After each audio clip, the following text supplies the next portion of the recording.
兄弟们，最近俄乌战场上又出大事了。俄罗斯的无敌神话，号称不可以被拦截的匕首高超音速导弹，在基辅上空呢，居然被美国援助的爱国者防空系统给击落了。这也是全球首例啊，成功拦截高超武的案例，堪称意义非凡。那么，爱国者究竟是怎样做到的？今天大兵来和各位还原一下事情经过，一起来见证俄军武器神话的破灭。高超音速导弹在近年来呢，已经成为了几乎无敌的存在。作为军事领域的新式尖端武器，这种战术导弹的速度超过了5马赫，最快能达到10马赫以上。当下各国中呢，基本只有中美俄能造这种导弹，而且由于它的速度实在是太快了，让人们认为目前这种导弹还不具备被拦截的可能性。大兵还依稀记得，在该武器刚出场的时候呢，的确让美国震撼不已。美国总统拜登曾在去年3月的新闻发布会中谈及这款武器时说道，俄罗斯的匕首导弹和其他导弹并没有什么不同之处，但最显著的区别在于我们几乎不可能拦截它。而在2019年匕首导弹首次列装的时候呢，俄罗斯总统普京更是高调宣布，这款导弹可以突破目前已知的或在计划中的北约防空导弹系统。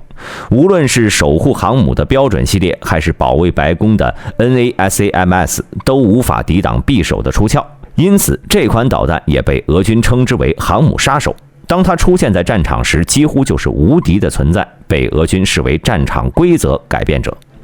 令人没想到的是，打脸来得如此之快。据美国有线电视新闻网5月6号的报道，乌克兰方面当天表示，其使用美国爱国者反导系统成功拦截了一枚来自俄罗斯的匕首高超音速导弹，并公布了残骸碎片。乌克兰空军司令米克拉·奥列什修克6号在社交平台上表示，是的，我们拦截了无可匹敌的匕首。奥列什修克还在文中添加了爱国者一词和乌克兰国旗。据了解呢，这次拦截发生在5月4号夜间，基辅地区上空。当时呢，俄方导弹正在进行夜间袭击，匕首导弹呢是由一架米格 31K 飞机从俄罗斯领土发射的，而它坠落的地点在乌克兰首都的一个体育场里。照片中，该导弹的机头整流罩与 X-47匕首导弹使用的整流罩十分相似，具有尖锐、直径过渡的复杂形状。残骸显示，它遭受了穿透性损伤，这也证明爱国者的拦截相当有效，是在半空中摧毁的匕首导弹。这也解释了基辅居民在5月4号晚上听到的强烈爆炸。去年12月，美国宣布向乌克兰提供价值18.5亿美元的军事援助，那么其中就包括爱国者防空导弹系统。今年1月5号，德国政府称，德美达成一致，德国也会向乌克兰提供黄鼠狼步兵战车和一套爱国者防空导弹系统。两国政府呢，还对乌克兰士兵进行了各自武器系统的培训。当地时间4月18号，乌克兰防长列兹尼科夫在社交媒体上透露，乌克兰正式接收了首批由西方盟友提供的爱国者导弹系统。列兹尼科夫还表示，爱国者系统呢，创造了一种乌克兰以前不具备的能力，那就是击败弹道目标。那么，该导弹是如何对匕首进行拦截的呢？这里我们先来了解一下乌克兰接收的2款爱国者导弹的数据。爱国者是美国研制的一款防空反导系统，主要有 PAC-1、PAC-2 和 PAC-3 这3个主要型号，曾多次参与实战并成功拦截弹道导弹。目前呢，美德两国并未向外界透露具体援助的型号，但是根据乌军士兵在德国接受训练的照片判断，德国向乌克兰提供的是爱国者 PAC-2 系列导弹，而爱国者 PAC-3 呢，是该导弹家族中最先进的型号，重点是强调了反导能力。不少人认为，在这次援助中，美国向乌克兰提供的很有可能就是 PAC-3 型。其中呢，爱国者 PAC-2 拦截弹道导弹时射程为20到30公里，拦截高度约15公里，战斗部采用破片近炸方式，而爱国者 PAC-3 则主要是用于拦截中近程弹道导弹，最大拦截距离约30公里，高度25公里，采用动能弹头直接撞击。而最新型的 PAC-3MSE 导弹最大射高能提高到35公里，具备更强的反导能力。这时候我们再想想，高超音速导弹为什么难拦截？主要呢是在于它速度太快了，以5到10倍音速移动的物体，每秒钟呢可以移动高达 1.7 到 3.5 公里，所以要拦截这样的导弹是非常困难的。匕首导弹呢是基于俄制的伊斯坎德尔 M 战术弹道导弹发展而来的，但末端的机动性与载入的弹道导弹机动弹头相比，并没有质的飞跃，因此在末端飞行时，匕首导弹只能算是一款弹道导弹。因此，爱国者 PAC-2 或者 PAC-3 理论上是都具备拦截匕首的能力的。毕竟，高超音速导弹和弹道导弹一样，是高空速度最大，击中目标时，由于是在低海拔高度，空气密度比高空大得多，所以末端的速度并不高。除非是全程有动力的超音速进气冲压发动机导弹，才能在末端也保持着高超音速飞行。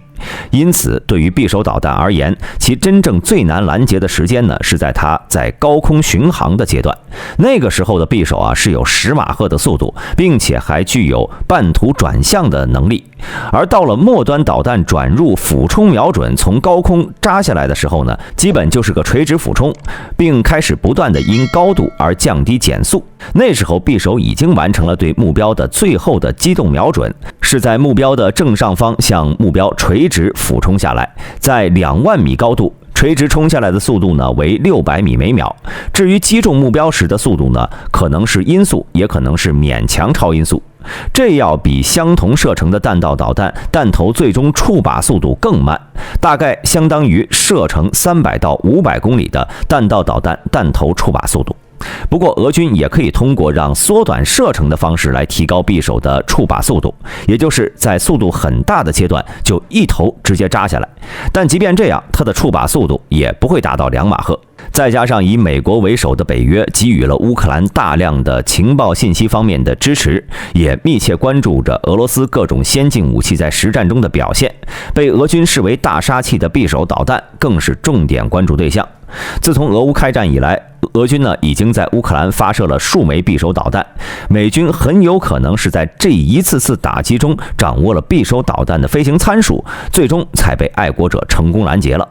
不过，我们从图片中匕首导弹的残骸也可以看出，乌克兰使用的爱国者并不是采用弹头撞弹头的动能杀伤方式拦截的，因为明显可以看到弹体上有弹洞。如果乌军使用的是动能杀伤拦截的爱国者 PAC-3， 那整个匕首应该是连碎片都找不到。毕竟在2枚导弹的碰撞动能实在是太大了，目标一旦被击中，基本是灰飞烟灭。而爱国者 PAC-2 型的杀伤方式呢，却是依靠着近距离爆炸来摧毁目标的。战斗部内塞满了质量较大的高密度重金属球，足以打穿弹道导弹的弹头，使弹头失效。而这种方式击落目标，制导的准确性要求就没有弹头撞弹头那么高了，所以价格更便宜。当然，被击中的目标残骸也是会相对完整的掉落到地面的。因此，大兵推测拦截匕首导弹的是爱国者 PAC-2。这个结果呢，也让大兵十分诧异美军在2002年改进的爱国者2居然能够拦截俄罗斯2019年列装的匕首，实在是让人唏嘘不已。而且通过前面所说的，我们也会发现，高超音速导弹并没有多么神奇。当然，其技术确实比较先进，但是就目前各国的防空系统性能而言，能拦截匕首的还不仅仅只有爱国者2。除了最新的爱国者3系统之外呢，美军的标准3萨德、欧洲的紫苑系统、以色列大卫投石索以及美国给乌克兰提供的 NASAMS 系统都可以做到拦截匕首的功能，甚至是美军战机搭载的 AIM-120D， 如果搭载升级到最新的雷达，也可以做到有效拦截。当然，效果最好的还是最新款的爱国者，因为这些导弹的速度都差不多，但拦截导弹的过载要比匕首大得多。匕首呢就是速度快，机动性并不怎么强。对于出大气层，在大气层顶缘打水漂，然后重入大气层的高超音速导弹，除了传统拦截，美国激光拦截可能已经能在一定程度上辅助拦截了。再加上美国传统拦截在继续升级发展，代表着其正在越来越稳妥地应对着俄罗斯各种导弹，而俄美拦截反导的差距却也越来越大。在俄乌开战前呢，有不少人认为俄罗斯的 S-400和 S-500防空系统是世界上最先进的防空系统。但值得注意的是，俄军的2款防空系统使用的还是和爱国者2类似的爆炸破片杀伤拦截，这个和美军的动能拦截有代差了，而且不止一代。再就是在射程、射高和拦截半径上，不要说和标准3比了，就是和萨德和标准6都超过了 S-400， 后者最大射程不到500公里。S-500呢，虽然数据很强，但恐怕真到实战时，其拦截距离应该最少减半。更不用说到开战后，俄罗斯也彻底让世人看到了自家的防空实力。在乌克兰战场，俄罗斯在边境和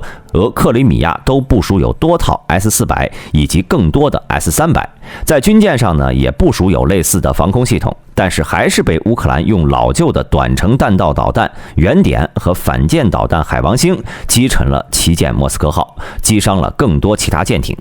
而对于乌克兰的导弹袭击，其实很多俄罗斯也都拦截到了，但是由于自家拦截弹的破片破坏有限，导致来袭导弹还是向前飞并落在了目标上，引起了大爆炸。反观乌克兰方面，即便是以老旧的 S-300和萨姆便携式的毒刺星光防空导弹，仍然能够对俄罗斯导弹拥有不错的拦截率。尤其是德国已到乌克兰的一套 IRIS-T 系统，对拦截半径内的目标拥有高达90%的拦截率，而且已经到货的和实战的美国 NASAMS 系统的实战拦截率则更高。要知道，俄罗斯在空袭中可是动用了大量的 KH-101和 KH-55， 这玩意儿呢可是能搭载核弹头的，算是俄罗斯的压箱底的东西了。不过看看最近关于俄罗斯的战报，其实也没啥吃惊的，克里姆林宫都能被无人机袭击，还有什么是俄罗斯做不到的呢？而此次爱国者导弹的拦截成功，也代表着俄军匕首神话的破灭了。